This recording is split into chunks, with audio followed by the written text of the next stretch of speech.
भाव कहने का कि आपकी कैसी भी परिस्थिति में यदि नाम चल रहा है और राष्ट्र सेवा का भाव है तो इन छोटी बातों से आपका भाव बिगड़ने वाला नहीं। दूसरी बात जैसे कही थी कि जैसे मूंग की दाल है, रोटी है, बड़े सात्विक वृत्ति से बना गया है तो आपके अंदर क्रोध का प्रादुर्भाव नहीं होगा।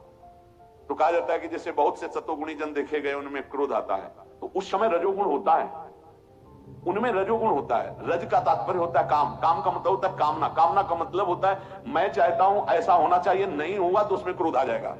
मैं चाहता हूं कि ये होना चाहिए, जब उसमें बाधा पड़ेगी तो क्रोध आ जाएगा। तो इसमें राग, और राग रजोगुण, रजोगुण आ गया, चिंतन मात्र से रजोगुण आ गया। जैसे कोई किसी देवी की उपासना कर रहा है, उपासना शब्द बड़ा सात्विक है, परंतु कर्ता कामना की सिद्धि के लिए सांसारिक कामना करते, तो कामना करते ही राजसिक वृत्ति हो गई। अब वही राजसिक वृत्ति तामसिक वृत्ति होने में देर नहीं लगेगी यदि कुसंग हो जाए। बोले देवी प्रसन्न करने के लिए अमुक वस्तु, तामसिक वृत्ति उसके अंदर बढ़ती चली जा रही है। अब वो ये नहीं समझ पा रहा है कि मां है, मां को किसी अपने संतान की बलि से कभी प्रसन्नता नहीं होती। यदि कर्ता की फलेच्छा ममता आसक्ति नहीं है तो जब कर्म करेगा तो उसमें बंधेगा नहीं और इष्ट देवता बहुत जल्दी प्रसन्न हो जाएंगे, केवल सात्विक आचरण से। बाहरी क्रिया से आंतरिक ज्ञान का प्रकाश नहीं हो जाता है। इस विषय में शास्त्रों को जानने वाले बड़े बड़े विद्वान मोहित हो जाते हैं। जिस क्रिया में कर्म मानते हैं वो कर्म भी हो सकता है, अकर्म भी हो सकता है, विकर्म भी हो सकता है, कारण कि कर्ता के भाव के अनुसार कर्म का स्वरूप बदल जाता है। जैसे ऊपर भगवान ने की व्याख्या हो रही कि जैसे आप किसी देवी की उपासना कर रहे हैं तो मां, अगर आपको बलि का भाव है तो नींबू है, नारियल है, सात्विक बलि दीजिए, भोग लगाइए, आरती कीजिए, पूजा कीजिए, प्यार से पुकारिए मां, तो आप उनकी कृपा प्रसाद के भाजन बन जाएंगे। रजोगुणी बहुत बड़े बड़े ऐश्वर्य भोग सामग्रियां, तमोगुणी अब आ गया ये, तो बोले कर्म भी बन जाता है, अकर्म भी बन जाता है, विकर्म भी बन जाता है और जान नहीं पाते, बड़े बड़े विद्वान मोहित हो जाते हैं। इसलिए भगवान कह रहे हैं कि वास्तविक कर्म क्या है, वो क्यों बनता है, कैसे बनता है, इससे मुक्ति कैसे हो सकती है, मैं इसका स्वयं विवेचन करता हूं। यदि मनुष्य ममता, आसक्ति और फलेच्छा रख करके कर्म करता है तो बंधेगा। ममता, आसक्ति और फल की इच्छा बंधेगा, कोई भी कर्म उसे बांध लेगा। यदि ममता, आसक्ति, फलेच्छा का त्याग कर दे सत्संग के द्वारा प्राप्त विवेक से, तो कर्म करता हुआ भी कर्म में नहीं बंधेगा। जैसे भगवान कह रहे हैं कि मुझे कुछ नहीं चाहिए, मुझे कुछ प्राप्त करना है क्या, फिर भी मैं धर्म पूर्वक कार्य करता हूं। जब भगवान अवतार लेते तो कर्म करता हूं, वो कर्म भगवान को नहीं बांधता, क्योंकि कर्ता भाव नहीं, फलेच्छा नहीं, ममता नहीं। यदि ममता, आसक्ति और फलेच्छा नहीं है तो कर्म करते हुए भी कर्म नहीं हो रहा है, नहीं बंध रहा है। जैसे एक बार उदाहरण में बताया था कि दुर्वासा ऋषि के दर्शन करने गोपियां गई, ढेर सारा पुआ, पूड़ी, कचौड़ी, खीर लेके गई और उनको पवाया तो सब पा गए। इसके बाद जब वापस कर तो कहा प्रभु आई थी हम यमुना जी में, बाढ़ थी, तो प्रभु ने कहा था मैं खंड ब्रह्मचारी हूं, तो मार्ग दे देना, दे दिया, अब आप कैसे वापस आपके यहां से जाए। उनका कह देना दुर्वासा ने अपनी जीभ में दूब के रस के सिवा कुछ ना रखा हो तो मार्ग दे दे। उनका अभी तुम खीर पुआ सब पवाए हैं, आपको आपने पाया है, पर ये क्या दूब के रस के सिवा जबान में नहीं रखा। ऐसा जाके यमुना जी से बोली, मार्ग मिल गया, प्रभु से बात की कि ऐसा क्या।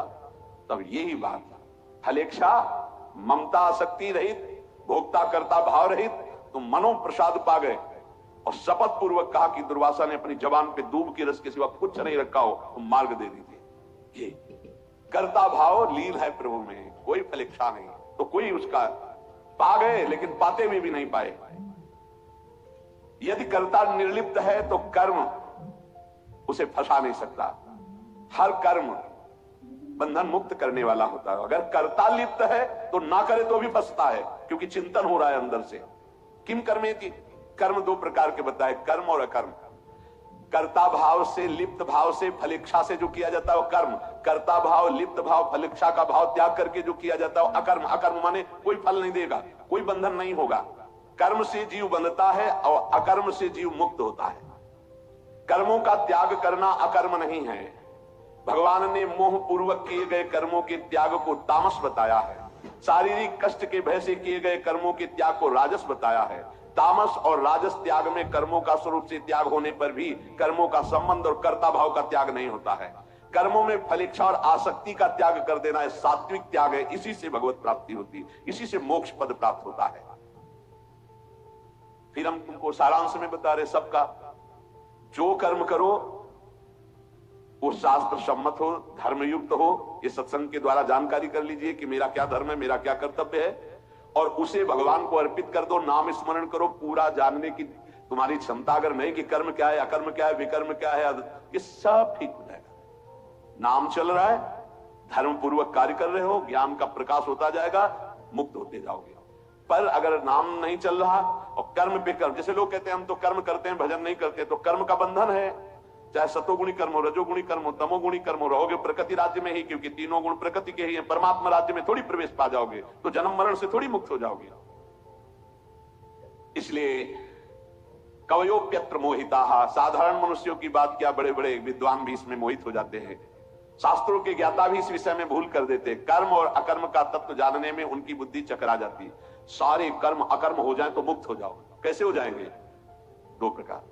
एक तो ज्ञान के द्वारा ये समझ करके कि ये कर्म सामग्री मन बुद्धि इंद्रिय आदि मैं नहीं हूं, ये प्रकृति के हैं, प्रकृति के द्वारा प्रकृति की ही क्रियाएं हो रही, गुणानुगुण वर्तनते, मैं करता नहीं हूं, मैं फल भोगता नहीं हूं। ये बहुत ऊंची बात है, ये नहीं आएगी समझ में जल्दी सबके।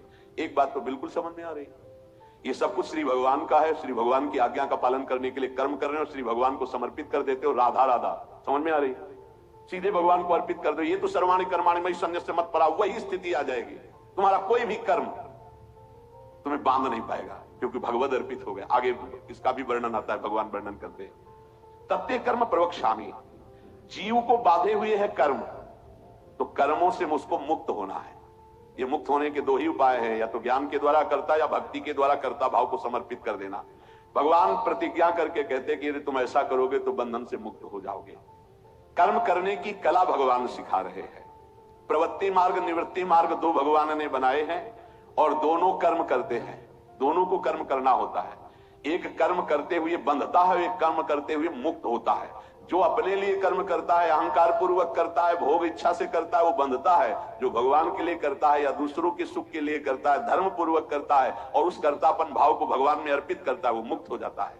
कर्मशु कौशलम, ये कर्म योग का कौशल है, कुशलता है, जिससे कर्म करते हुए भी वो उसमें नहीं बनता है। भगवान कर्म के तत्व को जानने की प्रेरणा करते हैं। क्या कर्म तत्व का स्वरूप है, इसकी चर्चा आगे करते हैं। श्री राधा वल्लभ लाल की। मेरा गोपाल गिरधारी जमाने से निराला है।